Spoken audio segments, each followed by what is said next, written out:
Başlayaq indi sual cavaba. Demək, Aytaç xanım, biz say keçmişdə elə, say ümumi qrammatik mənasına görə nə bildirir? Demək, ümumi qrammatik mənasına görə əşyanın miqdarını və ya sırasını bildirir. Neçə, nə qədər, neçənci suallarından birinə cavab olur. Say əsas bir kütləsidir. Bir də sayla isimin oxşar xüsusiyyətləri vardır. İstəsəz mən onlarda deyə bilərəm. Xatirə xanım, sayın quruluşca növləri, Sadə düzəltmə mürəkkəb. nümunə hərəsinə bir dənə. Sadə məsələn 5, düzəltmə 5-ci, mürəkkəb 5. Afə xanım, sayın mənaca növləri, Sayın mənaca 2 növ var. Miqdar sayıları, sıra sayıları. Miqdar sayıları özlərdə 3 yerə bölünür. Müəyyən miqdar sayıları, qeyri-müəyyən miqdar sayıları, bir də kəsir sayıları. Aytaç xanım, müəyyən miqdar sayıları haqqında məlumat verin. Demək, müəyyən miqdar sayıları əsasən neçə sualına cavab verir. Müəyyən miqdar sayılarından sonra gələn isim əsasən təkcə olur. Demək, ümumiyyətlə təkcə olur da. Məsələn, 1 kitab, 5 alma, 3 dəftər və s. Bir müəyyən miqdar sayılarından belə isim arasında numerativ sözlər işlənir. Hansı ki, ədəd, dəst, tikə, kiloqram, litr, göz, parça, sonra baş, sonra cüt, bunlar numerativ sözlər işlənir. Məsələn, 3 dəst kostyum, 2 ədəd corab, 5 Kəmiyyət fərqi əmələ gətirmək nədir? Kəmiyyət fərqi əmələ gətirməmək nədir? Kəmiyyət fərqi məsələn, əgər mən deyirəm ki, bir cüt kostyum deyirəm də. Bir cüt kostyum deyəndə nə nəzərdə tutulur? Məsələn, orada bir cüt kostyum numerativ sözün düzgün yerində işlədilməsi deyil. Bir dəst kostyum deyə bilərsiniz. Hə, düzdür. Bir cüt corab deyə bilərdim. Üzr istəyirəm. Bir cüt corab sözünü işlədirəm. Məsələn, burada corab, bir cüt corab deyəndə 2 dənə corab nəzərdə tuturuq. Yəni bu kəmiyyət fərqi yaradır. Amma düz dedim də, məmnun deyil.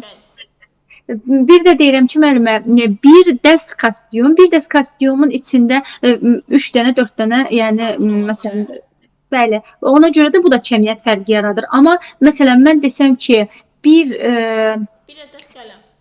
Bəli, bir ədəd qələm, artıq mən bilirəm ki, bu bir dənədir də, yəni 2 dənə deyil. Ona görə bu kəmiyyət fərqi yaratmır. Bəli. Xatirə xanım, qeyri-müəyyən miqdar sayıları haqqında məlumat verin. Qeyri-müəyyən miqdar sayıları əşyanın dəqiq miqdarını bildirir, nə qədər sualına cavab verir. Quruluşca neçə cür olar qeyri-müəyyən? Sadə və mürəkkəb olur, düzəltməsi olmur. Sonra düzəltməsi olmur, sonra tərkibli sayılar olur. Bəs mən desəm, məsələn, yüzlərlə adam. Sözün kökü nədir? 100. Yüzlərlə deyəndə biz konkret bilirik neçədən gedir söhbət. Yox, müəllimə, düzəltmə də olur. Sadə düzəltmə mürəkkəb olur. Bəli, sadəsi də olur, düzəltməsi də olur, mürəkkəbi də olur. Davam deyin. Sonra qeyri-müəyyən miqdar sayılarında bunlar yerinə görə zərf də işlənə bilər. O da özündən sonra hər şey gəlirsə zərf olur, isim gəlirsə say olur.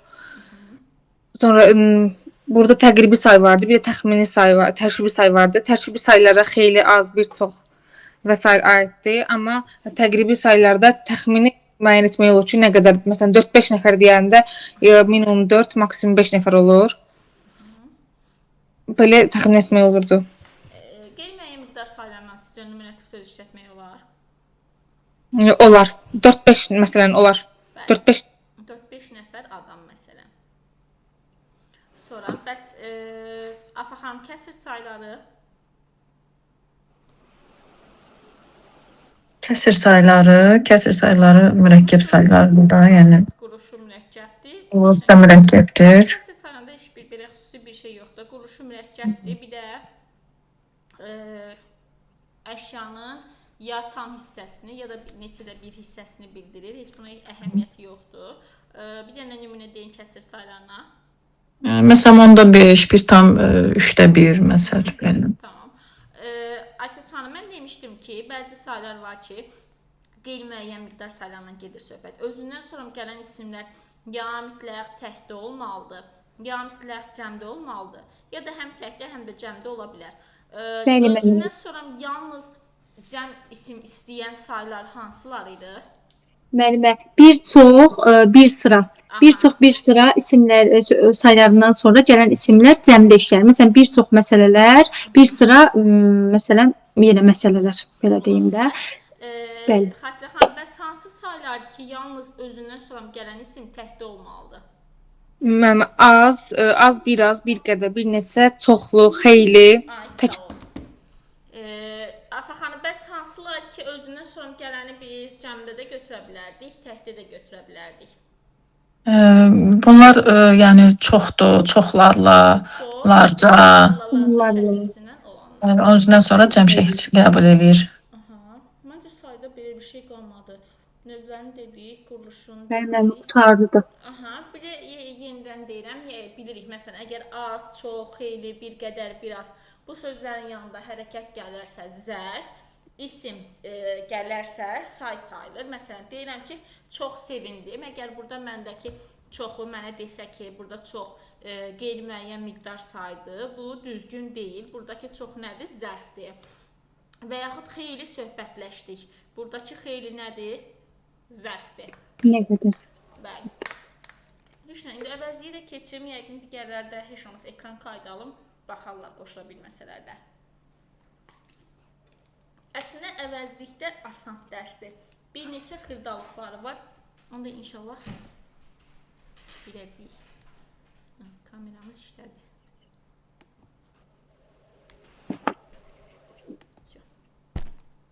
Lövhən gördük.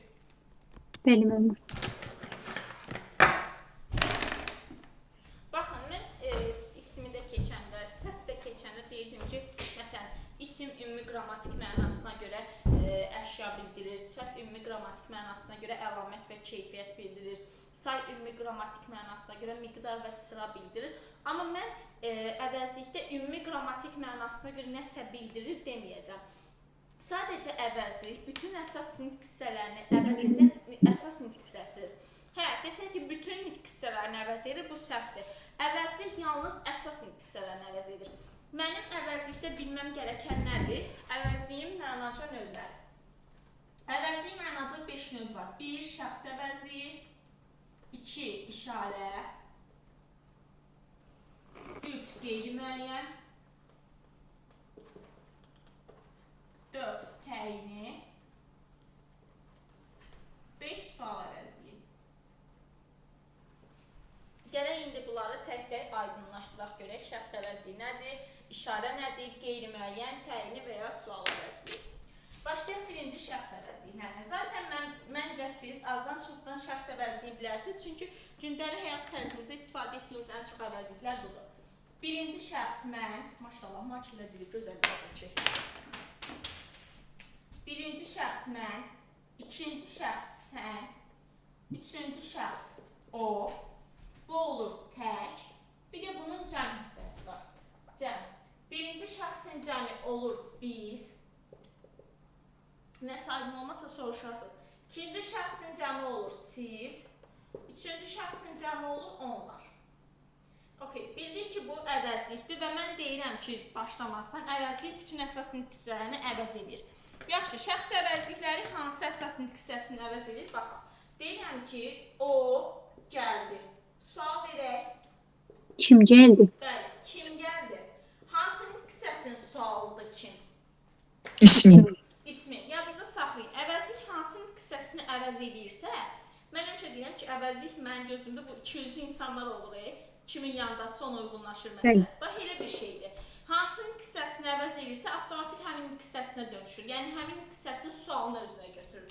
Və əgər kim sualına cavab verirsə, demək ki, burada şəxs əvəzliyi nəyə əvəz edir? İsmi.